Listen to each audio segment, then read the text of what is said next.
Virtual summits are the most powerful online marketing tool available to grow your list, launch your platform, make more money, and create an impact in the world, even if you're just getting started. If you are ready to take your summit to the next level, then tune into the Virtual Summit Podcast with Dr. Mark T. Wade. Hi, I'm Dr. Mark T. Wade, founder of Virtual Summit Software and creator of the One Day Summit Formula. And I'm on a mission to help you, the summit host, get your summit out to the world in a powerful and impactful way. So let's get started. Hey, Summit host, Dr. Mark T. Wade here, founder of Virtual Summit Software and your host on the Virtual Summit Podcast. Super excited for today's episode. We've got legendary rock star Mitch Asser with us, founder of Master Media. He's built and sold a six-figure health brand, has personally produced more than 18 virtual summits, all while living out of a fully converted Mercedes Sprinter van, which we'll get into in a minute. Thanks so much for being here with us, Mitch. Mark, I appreciate it. I'm really excited to share some value here today with your audience. Oh, we are going to have some fun. Not only are we going to have some fun talking about this Mercedes Sprinter van, we are going to get into some incredible information when it comes to virtual summit. Mitch here is a summit consultant, and he has a ton of experience under his belt. So looking forward to diving into that. But before we do, Mitch, why don't you tell the audience just a little bit about yourself and why you're coming from a van right now? Yeah, it's an interesting story. I guess if I start back to like a few years ago, so I was working, the typical job that I didn't really like, and I knew there was more out there for me. And it was fortunate enough I had a mate in Thailand who was making money as an affiliate marketer. So I ended up flying out there, quit my job, and spent 6 months learning from him and working with him. And that's sort of where I started to really start living more of a minimalistic life, where I had nothing but a suitcase and my laptop. And I just started looking for more opportunities. And that's really where the digital marketing stuff really began for me, is back in those days. I think that's, coming up on 5 or 6 years ago now. And from there, I was never really settled. I spent 6 months in Thailand. I flew back to Australia. I spent, 8 months on the Gold Coast, continuing to work on my digital marketing, as a bit of a side hustle back then.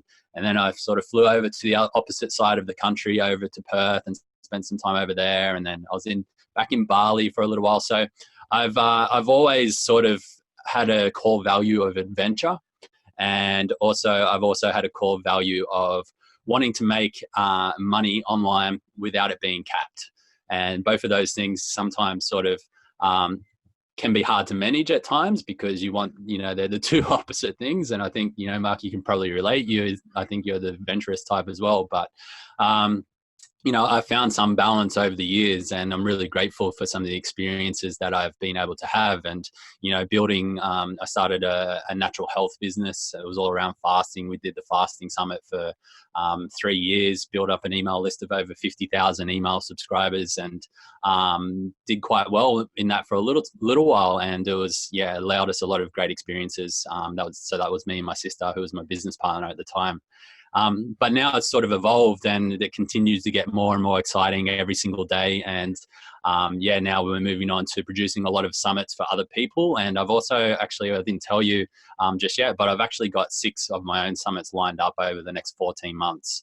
So, I definitely practice what I preach as well, because they are, the best strategy that I've found, at least, to make money online.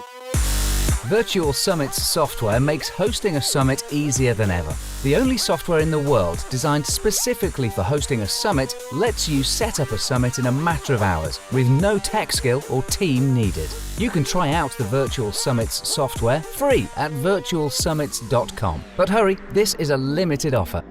I absolutely love this. So a couple things, because I want to ask more about this, but you've all noticed Mitch is coming to us from the Gold Coast in Australia from a Sprinter van. So bear with us if you hear just a little lag here or there. It's all good, but we're going to get some phenomenal information out of this. Now, first, before we kind of dive into even more of the summit aspects, what we were talking about in our pre-interview chat, I'd love to actually hear about these 6 summits that you have planned, because I love those who practice what they preach. Now, are these summits all based in the same direction? For example, in one business, are you going in different niches? Talk us through this kind of thought process with the 6 different summits. Yeah, it's a really good question. I thought about that for quite a while. Is like, that's what we're always told, is to niche down as little as, as tight as you can get into that little niche to start your business, and you're going to get traction faster. And there's definitely a lot of truth in that. That's how I started my health business, right? We niched right into fasting. So fasting to reverse disease and to heal pain, and all of those things. However, there's what I'm seeing a bit of a trend now with, some of the really big social media players, like, in Australia, we've got Kerr and Ray. In the US, you've got like people like Gary Vee. They're talking about topics that are targeted towards a particular audience. However, it could be a broad spectrum of different topics, because if you think about an entrepreneur, right, what are some of the core values of an entrepreneur? First of all, it's obviously going to be making money. So that's why we're building a business, is to have some sort of a control over our outcome. Also, a lot of entrepreneurs that I'm coming across these days, they're also into high performance. So how can I get the most out of myself through the foods that I'm eating, through the lifestyle that I'm living, through the exercise that I'm doing, and through that sort of health hack mentality. And then there's other things that entrepreneurs are probably into as well, like personal development. So, how can I align my core values and my vision to match up with my lifestyle and my business as well? So, yeah, that's sort of a long-winded answer to say that basically I'm going after the same target audience, which is like digital nomads, because that's the life that I've been living now for the last 6 years. However, the summits will be about how to start a digital nomad business. Others are going to be about living in a van, because I think a lot of people who want to live in a van need a way to make money on the road, right? And there's no better way. There's going to be another one about sort of traveling and making money. And then I'm also going to do a high performance health one as well. So that's sort of what the plans are over the next 14 months. And yeah, my theme for the year is all about audience growth. I absolutely love that. And I love that you're running 6 summits. I'm very much in the same boat. We run 2 to 4 multi-day summits and 4 to 8 one-day summits. Now, I couldn't even imagine doing it out of a van. So, hats off to you, Mitch. You are a rock star over there. And I love this. I love a lot of the concepts you're talking about here. What I want to kind of dig into, since we have your genius brain here on this podcast with us, I kind of want to go into a couple specific topics. We were chatting before we hit record, and on one of the things that can kind of make or even break a summit's success, and that's the summit offer. And you've got some specific viewpoints on that. So why don't you kind of talk us through your thoughts on a summit offer, what makes a good one, and what are some common mistakes that summit hosts are making?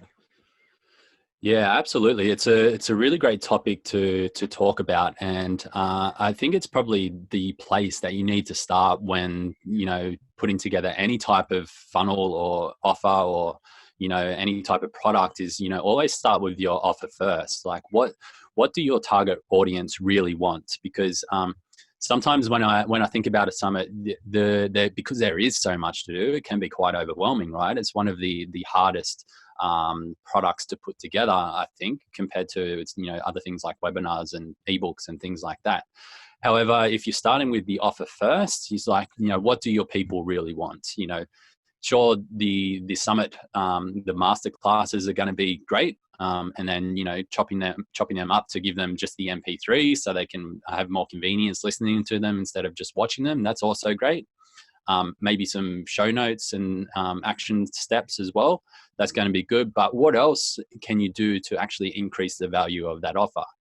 Because if you're not increasing the value of your offer, then you've got to fight for price. And no one wants to be doing that anymore these days, because to advertise your business, it's getting the costs are rising every single day. So instead of dropping the price on your offer, then how can you make that more valuable? So some of the best offers that I've seen out there lately, and you've probably interviewed quite a lot of them who are doing this right, is, you know, they're adding in things that aren't really accessible anywhere else online. So things like software deals. So especially if you're in like the online business niche or just normal business, even corporate, I've seen do this well, is, you know, what software can you get deals for that that your people can't get anywhere else, and then adding that into like a package deal type thing. The other thing that a lot of people overlook, and I'm 100% guilty of overlooking it myself, are what can you send to them physically? So obviously it depends on your niche. You know, because I'm in a digital nomad niche, then a lot of people probably don't have physical addresses, so it might not work best for me. But, you know, for many other people out there, like, what can you send them in the mail? Because we're getting hundreds of emails every single day. You know, every person is, whether they're in business or not. So a great way to break through all of that noise is to send them something physically. You know, I'm not sure about you, Michael, like when was the last time you got a physical gift in the mail? I can't even remember, right? So, you know, things like that are really going to break through and start to make your brand stand out above the rest, and also has a much higher perceived value. Can I give it like a really tangible example on this as well? I just had that come to me now. So I remember, like I said, I started in the health niche. In the health niche, if you're not aware, there's virtually a brand new summit every single week that is one of the big summits of the year because they work so well, right, in that niche. What they started to do to actually stand out was they took the same summit format and then put it together into like a docu-series. So it required, you know, it required a much larger investment up front, but they could also increase then the packages of the all access pass or the premium pass to, you know, to be 2 or 3x what a normal package would be for a normal summit. So while the costs to start that were actually much higher, the revenue on the back end was incredibly high. And I think, you know, I've heard some stats from one of the first people to do that, which I think was The Truth About Cancer. And that was one of the biggest internet marketing launches in history at the time, if not the biggest. So, you know, it's just, you know, thinking outside the box, like how can you make this more valuable to really make sure my people are going to want to take this offer? I absolutely love that. And yeah, we've seen the kind of shifting over to the docu-series style, but as you said, a lot of times it's going to require a lot higher, you know, investment up front, the amount of money that goes into the production of that, et cetera. So, but I love this idea about increasing the quality of the offer. And you've mentioned a couple things such as like physical products or physical editions, as well as the software items to it. Do you have like, any kind of maybe go-tos or any companies or anything you recommend or any of your clients have used for the physical products side of things? In terms of shipping them out, do you mean? Yeah, like any kind of company that does physical products. And the reason I ask, full transparency, is because I'm looking at starting to do physical products. So I'm always asking anybody who's had any experience with this. Yeah, I can't. There's one on the tip of my tongue. It's something like Avanti or Vivanti or something like that. It's a US based company. They would do they would ship from the US. The rates were reasonable throughout the US, and yeah, I mean, I could probably search through my emails and send that to you afterwards. No worries. No worries. I did put you on the spot right there, so I apologize. But again, it was self-serving. I was trying to get some research for myself. Now, with the summit offers, we've kind of covered those, and I like the aspect you've mentioned. You know, show notes, MP3s, digital, like the transcripts.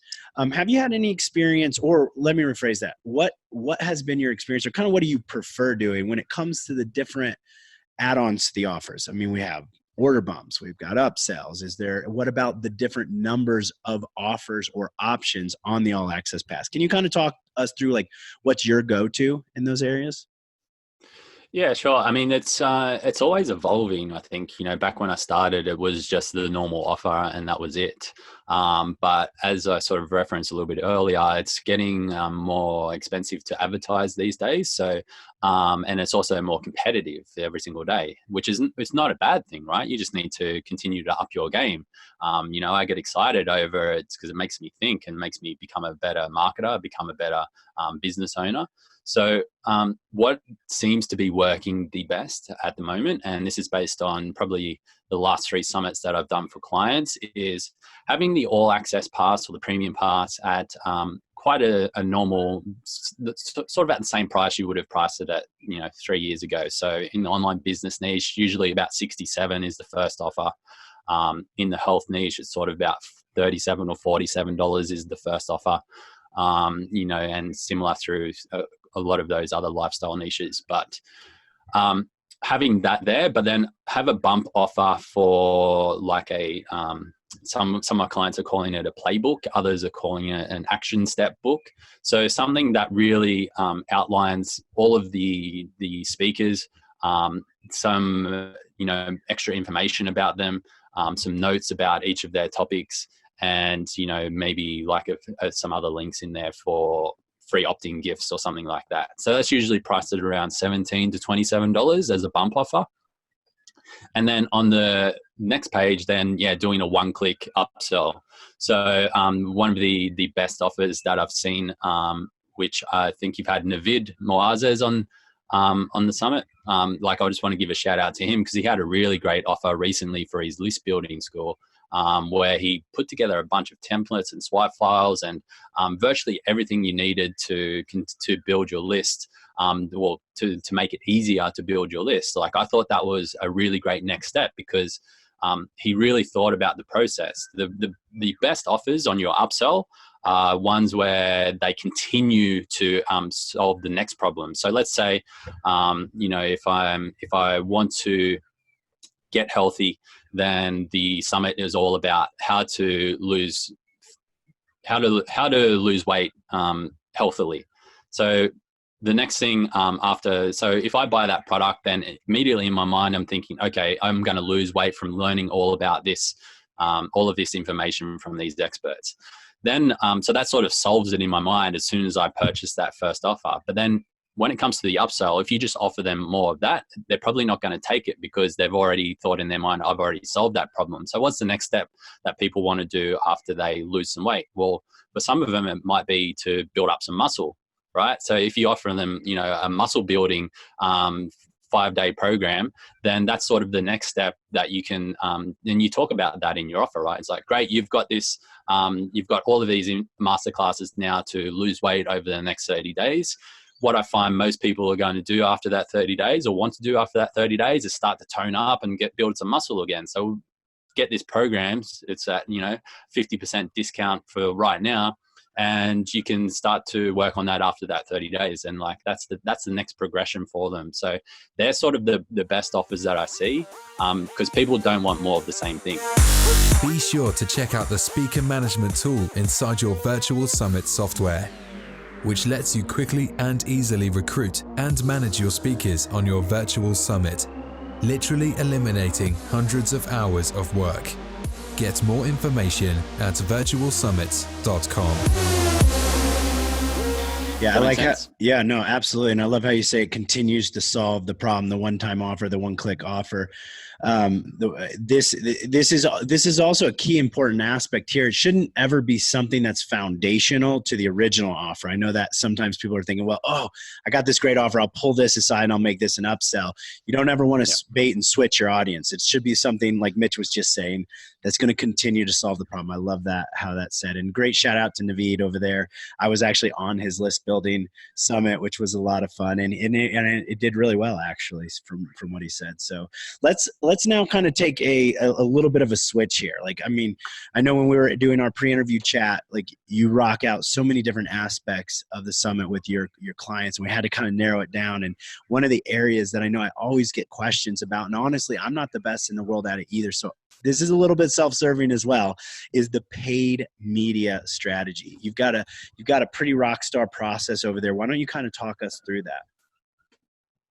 Yeah, absolutely. So, I guess if I rewind back to my very first fasting summit, I was pretty naive in, in running ads at the time, and if only I knew what I know now back then, because I remember when I finally figured out how to actually run ads for a summit. For every dollar I was putting in, I was getting $5 or $6 back out just from one purchase of the summit product, which was amazing. It's very hard to do that these days. Not impossible, although I haven't achieved it in the last 12 months.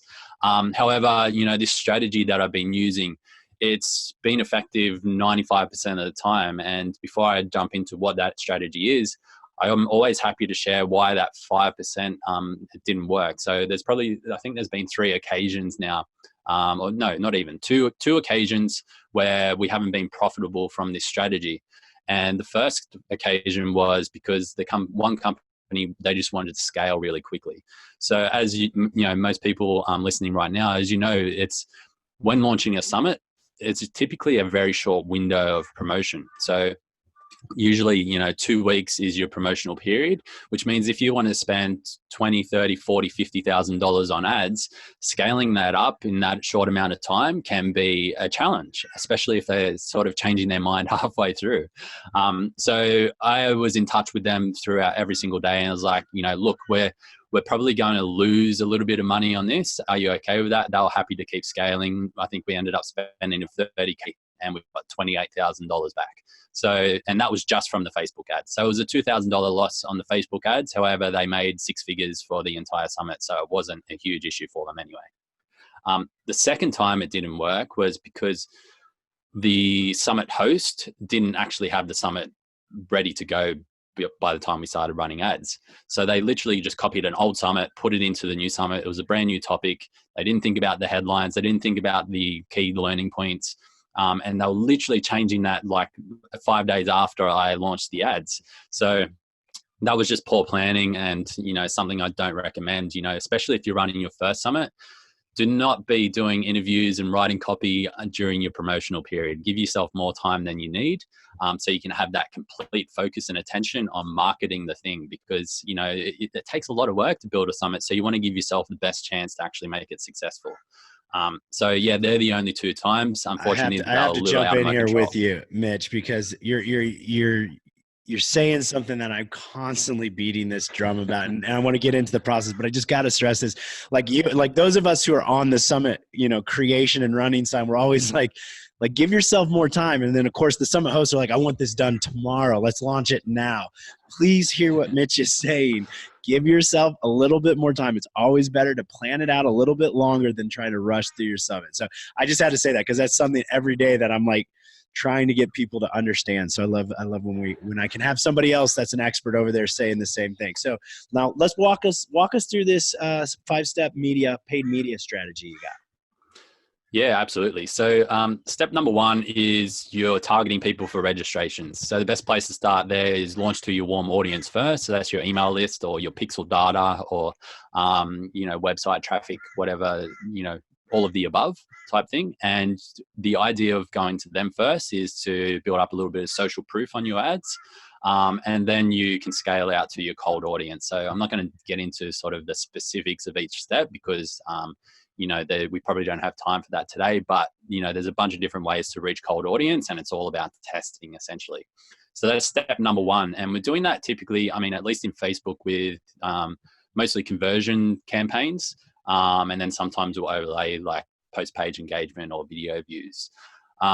So the ideal situation is people click on the ad, sign up for the summit, purchase the product, and then get to the thank you page and they won't see any more ads. However, that's not what happens in the real world all the time. So there's step number 2 is then retargeting people who hit that landing page but don't sign up for the summit. So, there's a lot of talk right now and there has been for a long time in marketing, that it takes your audience multiple times of seeing the actual product or the offer before they will take you up on it. So, and that's especially true today. So it might take them, 3 or 4 times they need to click on the landing page before they'll sign up. So we want to make sure we're capitalizing on that as much as possible. So that's step number 2, is retargeting them back to that landing page, and then the idea is they'll sign up. Step number 3 is once they're in the actual summit funnel, then we want to start retargeting them towards the offer. So we run a bunch of different image ads for this particular section. What works really good are testimonial ads and images of the actual package itself. So like an inclusions image, I call it, which is essentially everything that's in your offer. And, we can do this in Facebook through a bunch of different campaign objectives. Sometimes it's worth testing out quite a lot, but I tend to find early on reach does really well, and then you can do conversions later towards the end of the funnel, towards the end of the summit, sorry. So that's step number 3, is retargeting them towards the premium pass. Step number 4, if they still haven't purchased and they're signed up for the free summit, then you actually want to get them engaged in the content. So one of the most important things of a summit is having highly valuable content. And once people start to see that it is highly valuable, they get engaged, they get excited, they start to realize, oh, I can learn some of this now, but I know I'm going to need some of it later. So by targeting them through Facebook as well, then you're actually reaching more of your audience, because even in a summit, your email open rates might only be, I've seen anywhere between 30 to 50% each day, which is much higher than normal email open rates, but you're still missing out on at least half of your audience, right? So if we're retargeting them through, specifically Facebook for this point, then we can get more eyeballs on the content, and then hopefully more people are going to buy. Can I jump in here on Absolutely. this part just to get a clarification? So when you're saying retarget them at this step, these are people that have opted in, they've gone through, they're in the summit funnel, and you're retargeting them with like 1 or 2 or some of the actual sessions, so they can just go and watch it, or what are you exactly sending them to at this point? Yeah, no, it's a really great question. Thanks for clarifying that. So I'm sending them to, it depends how it's structured, but typically we have a day page, which is like, these 4 speakers are on today, and we'll send them to that page, and then from that page they can click on each speaker and then go and watch that video.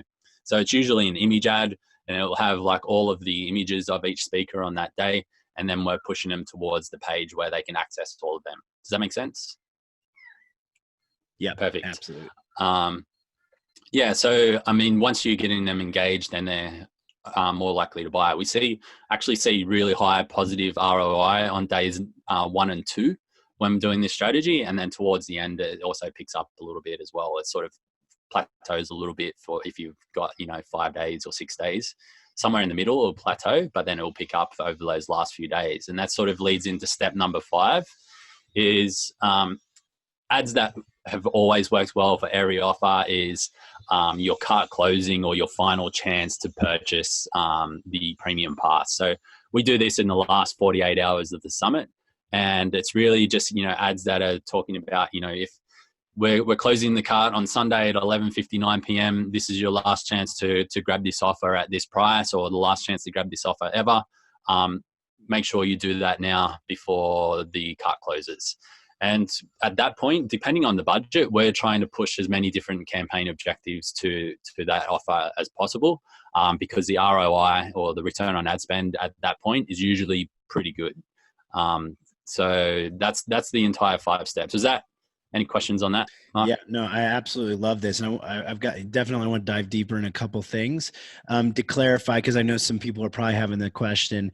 The reason you can send them directly to the page at step 4 is they've already opted in. You've already collected the leads. So at this point, you just want them to engage in the content because they're going to be more likely to convert. So this is a genius strategy here.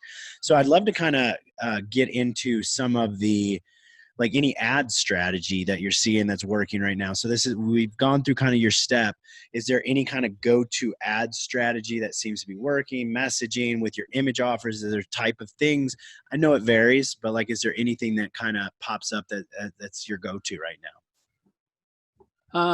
Yeah, I mean, it definitely varies. So that's the number 1 rule in running ads is test, right? So I think one of the misconceptions, and one of the things that when I'm on a call to see if I'm going to be working with someone, something they always ask is, aren't video ads the way to go these days? Aren't they the most effective way to drive people into an offer? And the answer is yes, but it's still worth testing an image. Some of the best ads that I've got running right now for a summit are image ads.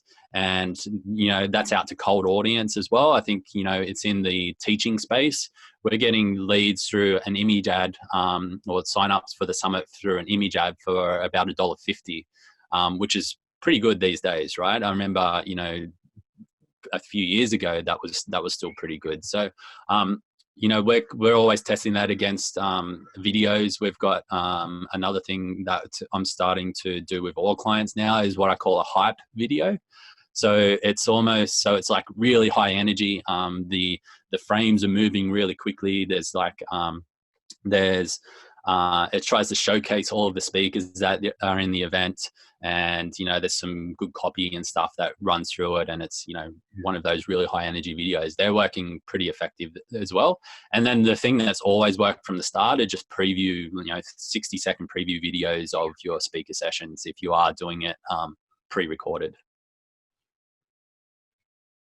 I love that, the hype videos and the 60-second preview videos. And you mentioned $1.50, cost per leads, which is phenomenal. You're definitely being pretty modest over there. What are like kind of your good, like the realms that you'll stay in, just for our newbies there that are like, I don't know, how much should a lead cost? Like, what's kind of the high end and what's like a normal expectation for someone? Yeah, sure. It's a pretty broad question. I get that question a lot. And I guess the first thing I always say is like, how much are you willing to pay? Because there's a lot of companies out there who are willing to take a loss on a summit because they've got such a strong back end. So if it costs them, $15 to pick up a lead and they're making $5 back from the summit, there's a $10 loss, but after the summit, they might make, $100 for that particular lead. So, but I mean, if I can give some maybe really broad sort of indications, I've got clients right now in the teaching space, homeschool space, parenting space, health space. So this has sort of been in the last 3 to 4 months. Anywhere between sort of $2 to $4 is good enough there to break even type thing, which is always the first goal. I always say to my clients is like, if the advertising strategy is good enough to break even for you, then the rest of the summit's going to be your profit. Because long term, I'm always thinking long term. Like long term, a customer is more valuable to you than an email subscriber who hasn't paid you yet. So if you can break even from that, then long term you're going to be highly beneficial for having that person on your list. And then towards like the online business space. So you're looking at, $5 for like a warm lead typically, up to sort of $12 is probably a good cold audience lead. However, we've definitely been getting, around $8 this year as well. So it's still possible to get leads in the online business and business space under $10. However, your offer has to be really good. So yeah, they're probably the niches that I've got the most experience in. I've got some clients coming up in the corporate space, but I unfortunately don't have numbers on that just yet. With the Ever Summit feature inside the Virtual Summit software, you can rerun your summit as if it were live, ongoing forever with one click of a button. This now lets you continue to use your summit forever, bringing in qualified and engaged leads every month into your business. Get more information at virtualsummit.com. Yeah, no problem. That's excellent information right there. And I like that. How much are you willing to pay? And if you're just getting started, I would also say if it's your first summit, you're just getting started, you don't have a lot of experience, don't try and throw too much at the paid marketing strategy. Get your first summit under your belt and follow these 5 steps that Mitch has just laid out for us. Now, Mitch, as we start to round out this interview here on this episode, can you kind of give us some like high level don't do's. Like, what would you tell like a summit host? Like, these are a few things that please don't do this or avoid this, or common mistakes that you see summit hosts making. Yeah, 100%. And I'm going to start with the one that annoys me the most, and I think is going to be is very short-term minded, and yeah, it just really annoys me. So here it is. The biggest mistake that I see, especially newbies doing, and even more established people. I've had these happen a couple of times to me, and then to in my old business to us. Was someone will reach out to actually interview you for one of their summits. They're like, hey, Mitch, I've got this summit coming up. It's on this topic. I think you'd be a great fit for it. It's blah, blah, blah. This is what happens. Oh, by the way, you need to have an email list of at least 10,000 people. You need to email that list 3 times. You need to do 6 social media posts, and you need to basically give me all your leads for nothing. And that's the impression I get from those types of emails. And I can't believe that people are still reaching out like that. Like, it's not very professional. It's a little bit inconsiderate, and you're just not going to be successful doing that long term. So that's the first thing of not what to do. If I can share like how I built my health business, when we reached out to our speakers, this was our approach. Was like, hey, A-list speaker, we absolutely love what you do. I've been following you for years. We've been building this business on the side based on some of your information, blah, blah, blah. I'd love to just have 30 minutes of your time to share what you know with our audience. There's absolutely no requirements for you to speak on this event. We're going to be spending, X amount of dollars on advertising. We're expecting this many people. The only thing we ask for is 30 minutes of your time. And the responses that we got from that was almost always a yes. And some of them actually went as far to say, this is so refreshing to get an invitation like this. Yes, I will speak. And yes, I'm actually going to promote your summit as well. So it's taking, and like that started happening naturally. We didn't actually do that strategy to actually get them to say that, right? We were actually coming from the right place. We wanted to build a long-term relationship with them, and that's really what we did in that space, and it worked really well. So that's definitely the first place. I could go more. Is there more? Do you want more? Yeah, give me another high level don't do. Yeah. The second thing that you don't want to do, and I really just want to reiterate what we've already discussed, is don't shortchange yourself in the amount of time it takes to build a summit, especially the first time. If I remember back to my very first summit, it literally took me 200 and something hours to figure out the entire thing. And I remember I was doing an interview the same day that I actually launched the summit. So I did an interview in the morning, then I had to get everything ready to launch day number 1. And then during that night, edit that video that I did in the morning. And it was a disaster, right? And that's why I only had a few hundred people sign up for that first summit. And, I made less than $1,000 essentially, which, after spending 200 hours and making $1,000, not a lot of fun. So yeah, always give yourself more time than you think you need, especially for the first one, and really, focus on delivering the best quality interviews that you can, and then having a strong focus on marketing that out to as many people as possible as well. Such great information. I'm glad you said that one again, because I would, if I had a highlighter right here, I would just highlight the screen that says that right there, because that is so true and so important. All right, Mitch, this has been absolutely incredible, amazing information. Me and you could probably keep chatting summits for hours and hours, but unfortunately our summit hosts, they got to get on to their work or the rest of their lives. So we're going to wrap this up. But before we do, I know they're going, Mark, I need some more of Mitch in my life. Where can I find him? How can I get a hold of him? So let them know where you hang out at, how they can get in touch with you, and any kind of final words you'd like to say. Yeah, absolutely. So, if you are interested in what my van looks like, I'm sure there'll be some questions around that. Just go to my Instagram, so at mitch.asser, and you'll see plenty of pictures there. However, just heading to my website, so mitchasser.com, which is mitchasser.com. And that's my personal brand website. There's a 5-step video series on everything that I've learned around building an email list and summits. Feel free to jump through that if you do wish. So yeah. Absolutely love it. Thank you so much, Mitch. I appreciate it. And everybody, everything that Mitch has talked about will be over in our show notes over at podcast.virtualsummits.com/073. So you can get access to Mitch and all these amazing resources that he's been talking about. Thanks again for taking the time in your van to hang out with us and share some of these great insights. No, my pleasure. Thanks very much. Absolutely. And thank you, Summit hosts, for spending this time with Mitch and I. I'm Dr. Mark T. Wade, founder of Virtual Summit Software. And remember, your message matters.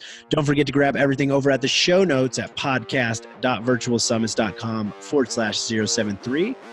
And we'll see you on the next episode. Thanks for listening. Now don't forget to subscribe and leave a 5-star review on the Virtual Summit podcast. Head over to the show notes to check out all the links and resources from this episode, and be sure to grab your free trial of the Virtual Summit software. Now, I want to end this episode by saying to all the Summit hosts listening right now, I believe in you, and you can do this. Summits are by far one of the most powerful ways to quickly grow your list, launch your platform, make more money, and most importantly, make an impact in the world, even if you're just getting started. So don't get caught up in analysis paralysis, because the world needs to hear your message, and there are people who are waiting for you to help them. So just get started, because imperfect action is always better than no action. Thank you, and see you on the next episode.